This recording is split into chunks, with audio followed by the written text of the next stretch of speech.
1984 की सितंबर का महीना था और ज़िलहिज्जा भी साथ साथ चल रहा था। लोग बकरीद की तैयारियों में मसरूफ़ थे। रोज़ाना का यही मामूल था। शाम के वक्त अलबत्ता लोगों के चेहरे पर तनाव बढ़ जाता था। उस वक्त 7:30 बजे के करीब लोग 7:30 बजते लोग दरवाजे पर जमा हो जाते और बिहार के प्रादेशिक समाचार सुनने के लिए बेताब रहते। जब प्रादेशिक समाचार शुरू होता तो एक तरह से सन्नाटा छा जाता, सिर्फ रेडियो ही की आवाज़ आती। किसी को उस वक्त उफ तक करने की इजाज़त नहीं होती, ज़ोर से सांस लेना भी मना था। मामला ये था कि हरेवा गांव में और पूरे अतराफ़ में ये अफवाह थी या ये ख़बर थी कि कोसी बांध, कोसी का पूर्वी बांध नौहट्टा के करीब टूटने वाला है या टूट गया है। बचपने में उस दौरान हम लोगों को ये बताया जाता था कि अगर कोसी बांध टूट गया तो 24 घंटे के अंदर 10 फीट की ऊंचाई से कोसी नदी का पानी मुंगेर के पास गंगा में मिलेगा। अब जाहिर सी बात है कि जब ये कहा जाता था कि कोसी बांध टूट गया है, टूट चुका है, उसके बावजूद हमारे यहाँ पानी नहीं आ रहा था। बकरीद 7 सितंबर को हुई, जुमा का दिन था। लोगों ने बकरीद की नमाज़ पढ़ी, कुर्बानी हुई और शाम के करीब 4 बजे के आसपास, यानी असर से पहले का वक्त था गालिबन, उस वक्त एक फैमिली जो है वो सोनपुरा की तरफ से, जो सिमरी बख्तियारपुर से पश्चिम है, वहाँ से एक फैमिली आई थी। तो लोगों ने पूछा कि उधर क्या हाल है। बताया गया कि वहाँ तो कश्ती भी आ गई है और कहा गया है कि बांध टूट गया। अब जाहिर सी बात है वो एक दिन पहले की खबर सुना रहे थे और बांध के टूटने की बात कर रहे थे। तो लोगों ने मजाक भी किया कि भाई कश्ती आ गई है, गोया जलावन का इंतज़ाम हो गया है, अब जाइए कबाब खाइए, कहाँ इधर घूम रहे हैं। लेकिन रात के 8 साढ़े 7 बजे के करीब ये प्रादेशिक पर फिर यह खबर बताई गई कि नौहट्टा के करीब बांध में दरार पड़ गई है। हम लोग परेशान हुए।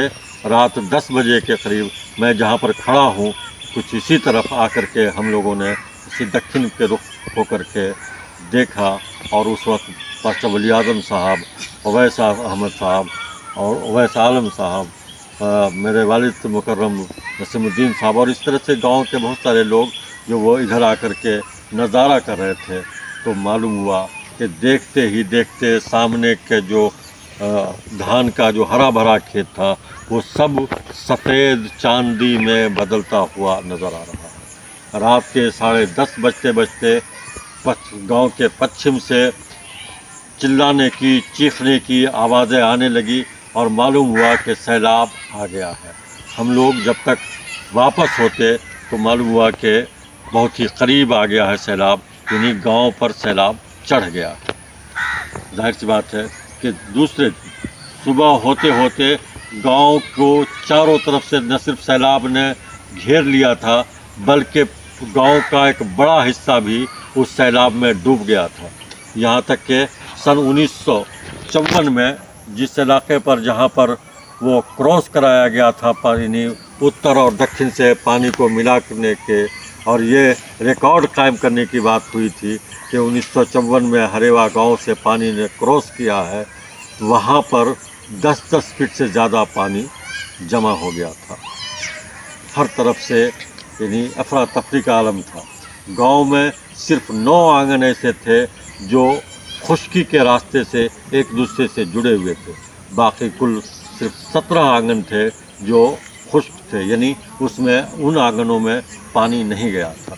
पूरी की पूरी आबादी मस्जिद के, या ज़्यादातर आबादी मस्जिद के अतराफ़ में हम लोगों के दरवाजे के आसपास सिमट कर आ गई थी। यानी आप ये कहें कि 500 मीटर के हिस्से रकबे पर एक बड़ी आबादी जो है वो 1000 से ज़्यादा अफराद जो है उस वक्त रह रहे थे। 7 तारीख को रात में ये वाक़या हुआ था।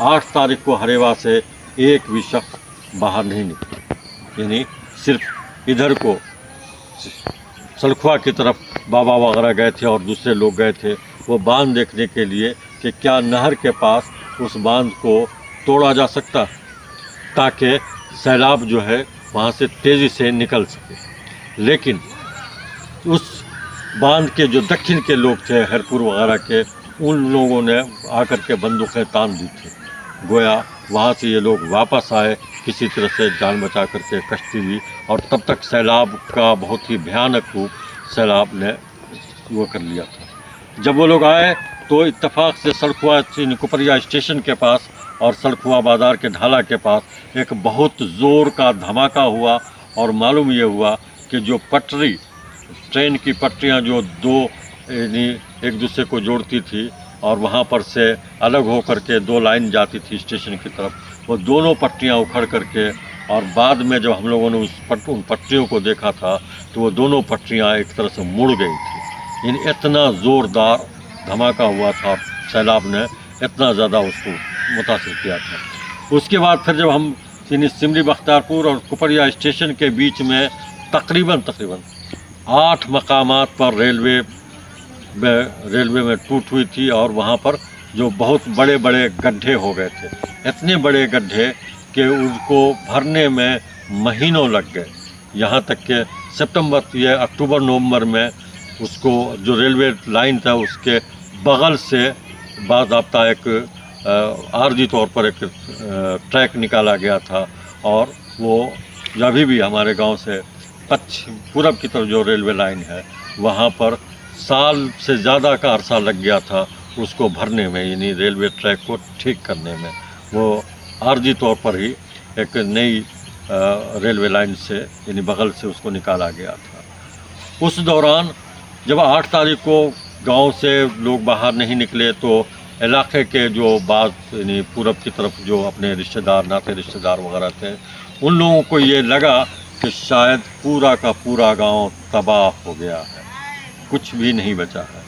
ये एहसास उन लोगों का गलत नहीं था, क्योंकि गांव से कोई भी आदमी सिमरी बख्तियारपुर स्टेशन पर नहीं गया था।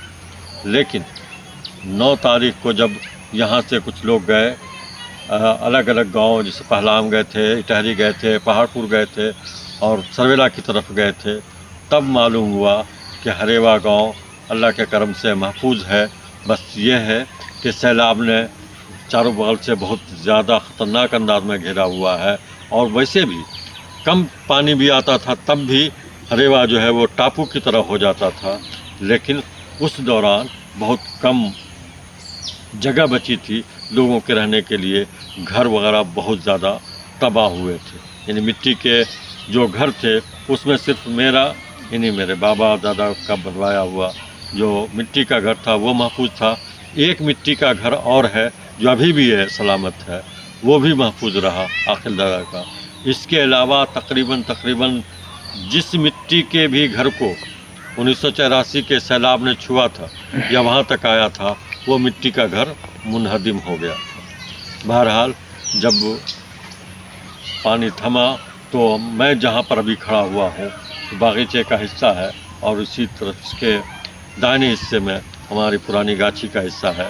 वहाँ पर बाज़ाब्ता हम लोगों ने देखा था कि इंसानी जिस्म के ढांचे और ख़ास तौर से सर वगैरह का हिस्सा जो है वो बड़ी तादाद में था।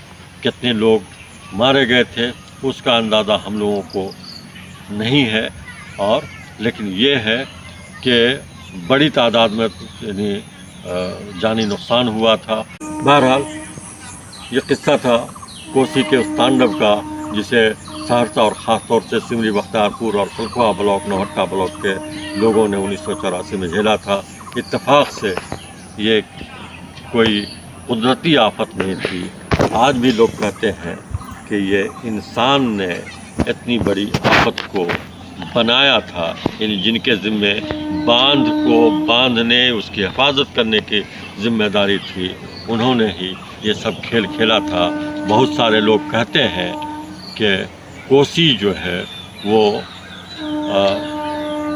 इंजीनियरों के लिए, नेताओं के लिए और माफियाओं के लिए एक तरह से वो सोने की चिड़िया है, या फिर हर महीने दूध देने वाली, रोज़ाना औकात से ज़्यादा दूध देने वाली गाय।